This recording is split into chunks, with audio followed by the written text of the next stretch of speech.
आपको याद है पिछले साल हमारे देश के मीडिया को बात करने के लिए एक बहुत अच्छा मुद्दा मिल गया था। गालिबन आपको याद होगा वो दिल्ली का मरकज़ निज़ामुद्दीन का मुद्दा था। 1 साल का तकरीबन ज़माना गुजर गया। आप ज़रा अंदाज़ा लगाइए कि उस वक्त हमारे हिंदुस्तान की मीडिया ने, मैं सबकी बात नहीं कर रहा हूँ, हर जगह कुछ अच्छे लोग भी होते हैं, लेकिन बेशुमार लोगों ने तबलीगी जमात को पूरी दुनिया के अंदर जिस कदर बदनाम करने की कोशिश की थी वो सब कुछ हमारी निगाहों के सामने है। और तरह तरह की बातें, तबलीगी जमात को जाहिल कहा गया, तबलीगी जमात को हिंदुस्तान का दुश्मन कहा गया, तबलीगी जमात को आतंकवादी कहा गया, तबलीगी जमात को हिंदुस्तान में कोरोना फैलाने वाला बम कहा गया। लेकिन आप ज़रा अंदाज़ा तो लगाइए, जिस ज़माने की ये बात है उस वक्त से लेकर आज तक कोरोना के केसेस पिछले साल के मुकाबले में अब ज़्यादा हैं।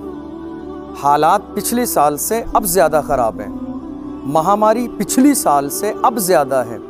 लोग परेशानी की ज़िंदगी पिछली साल से अब ज़्यादा गुजार रहे हैं। लेकिन इन सारी चीज़ों को देखने के बाद मैं यहाँ तबलीगी जमात की ज़र्रे के बराबर भी तरफदारी नहीं कर रहा हूँ, लेकिन सिर्फ एक बात कि तबलीगी जमात के नाम पर जो वाबेला मचाया गया हमारे हिंदुस्तान में और तरह तरह की बातें की गई और तबलीगी जमात के आड़ में कहीं ना कहीं मुसलमानों को निशाना बनाया गया।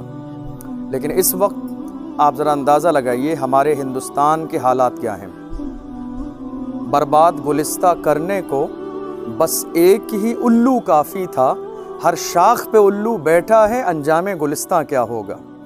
आप ज़रा अंदाज़ा तो लगाइए हिंदुस्तान के हालात इस वक्त में क्या हैं। हिंदुस्तान के हालात इस वक्त में ये हैं कि हमारी गवर्नमेंट की तरफ से हर दिन गाइडलाइन जारी होती है, 2 गज़ ज़रूरी, दूरी मास्क है ज़रूरी, 2 गज़ दूरी मास्क है ज़रूरी, सोशल डिस्टेंसिंग की पालना की गाइडलाइन, मास्क लगाने की गाइडलाइन, सैनिटाइज़र की गाइडलाइन, हाथ धोने की गाइडलाइन, शादी पर पाबंदी की गाइड, शादी में इतने से इतने ज़्यादा लोग नहीं होना चाहिए, किसी का इंतकाल हो जाए तो कब्रिस्तान में इतने से इतने लोग नहीं होना चाहिए, मस्जिदों में रमज़ान का महीना आ जाए तो इतने से इतने ज़्यादा लोग नहीं होना चाहिए, चूँकि कोरोना फैल जाएगा।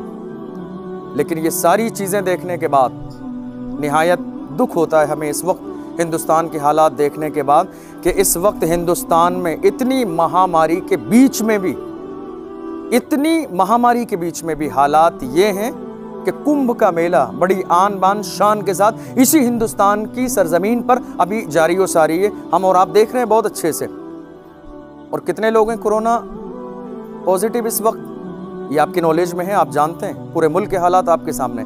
और इन हालात पर भी काबू नहीं है। आप माहिरीन की टीम से पूछ लीजिए, चिकित्सा विभाग की राय आपके सामने है, हमारे डॉक्टर की जो पूरी एक टीम है हिंदुस्तान की सरजमीन पर, उन्होंने अपनी राय जो इस वक्त हिंदुस्तान के बारे में दी है कि कोरोना की महामारी पिछली साल से ज़्यादा शिद्दत पकड़ गई है। अब लोग बहुत तेज़ी के साथ मौत के करीब जा रहे हैं, ये कंडीशन है। और ऐसे हालात में भी आप ज़रा गौर तो कीजिए कि इस वक्त में हज़ारों नहीं बल्कि लाखों की तादाद में आप देख लीजिए क्या हो रहा है। लाखों की तादाद में लोग शाही स्नान कर रहे हैं, शाही स्नान हो रहा है कुंभ के मेले में, कई शाही स्नान हो चुके हैं लाखों की तादाद में। और आप देख लीजिए सोशल डिस्टेंसिंग की पालना कितने अच्छे अंदाज में हो रही है, कितने सारे लोग वहाँ मास्क लगाए हुए हैं, कितने सारे लोगों ने वहाँ पर दूरी बनाई हुई है, कितना ज़्यादा अमल हो रहा है, आप ज़रा अंदाज़ा लगा लीजिए। यानी सोशल डिस्टेंसिंग हो या मास्क लगाना हो या इसके अलावा कोई चीज़ हो, हमारे कोरोना की गाइडलाइन की ओरिजिनल धज्जियाँ अगर उड़ाई जा रही हैं तो वो कौन सी सरजमीन है, ज़रा गौर कर लीजिए कि जहाँ रोज़ाना शाही स्नान हो रहा है, आजकल शाही स्नान हो रहा है, लाखों की तादाद में लोग वहाँ आ रहे हैं और किसी को कोई परवाह नहीं है, कोई परवाह नहीं है ज़र्रे के बराबर। पिछली साल और इस साल में ज़रा आप फ़र्क देखिए कि तबलीगी जमात के नाम पर गूंगों को भी बोलने का मौका मिल गया था, जिन पत्थरों को हमने अता की थी धड़कने, जब बोलने लगे तो हम ही पे बरस पड़े। हालात ये गूंगों को भी बोलने का मौका मिल गया था, तबलीगी जमात के नाम पर पत्थर फेंकने का मौका मिल गया था कि ये ऐसी जमात है कि जिसने पूरे हिंदुस्तान में बीमारी को फैलाया है। लेकिन आज क्या हो रहा है, वहाँ हज़ारों की तादाद में लोग थे, यहाँ लाखों की तादाद में लोग मौजूद हैं, शाही स्नान हो रहा है, लेकिन किसी को कोई परवाह नहीं है ज़र्रे के बराबर। आप देख लीजिए, अगर दूसरी तरफ हम तवज्जो देते हैं तो दूसरी तरफ मामलात ये हैं, बंगाल की सरजमीन पर हमारे देश के गृह मंत्री अमित शाह के बारे में ज़रा आप गौर कीजिए। हालात ये हैं इस वक्त में कि उनकी रैलियां चल रही हैं इलेक्शन वाली, हज़ारों लाखों की तादाद में रैलियों में भीड़ हो रही है, मगर कोई परवाह नहीं है। खुद अमित शाह के चेहरे पर आप देख लीजिए गौर करके, वीडियो में फ़ोटो के ज़रिए, मास्क नहीं है, मास्क नहीं है उनके चेहरे पर। रैली में मौजूद जितने लोग हैं उनके किसी के पास मास्क नहीं है, ये कंडीशन है। ऐसे हालात में ये उम्मीद कैसे की जा सकती है कि हमारे मुल्क से कोरोना बहुत तेज़ी के साथ ख़त्म हो जाएगा? कैसे ये उम्मीद की जा सकती है कि बहुत तेज़ी के साथ हम कोरोना की जंग को जीत लेंगे, जबकि हमारे देश के गृह मंत्री रोज़ाना महज सत्ता की वजह से पूरे हिंदुस्तान की सरजमीन पर गाइडलाइन जो जारी है उसकी कोई परवाह न करते हुए रोज़ाना आपकी 3-4 रैलियाँ हो रही हैं, हज़ारों की तादाद में लोग उस रैली में मौजूद हैं, कोई परवाह नहीं है। इसका मतलब ये हुआ कि ये कोरोना वायरस जो है ये बड़ा समझदार है। बंगाल की सरजमीन पर जब तक इलेक्शन है वहाँ कोरोना नहीं आएगा। कुंभ के मेले में जब तक शाही स्नान चल रहा है वहाँ पर बिल्कुल ज़र्रे के बराबर कोई मरज़ नहीं फैलेगा, वहाँ कोरोना नहीं आएगा, कोई पाबंदी नहीं है। आप देख लीजिए हालिया बयान, हमारे उत्तर प्रदेश के मुख्यमंत्री योगी जी का बयान देखिए आप।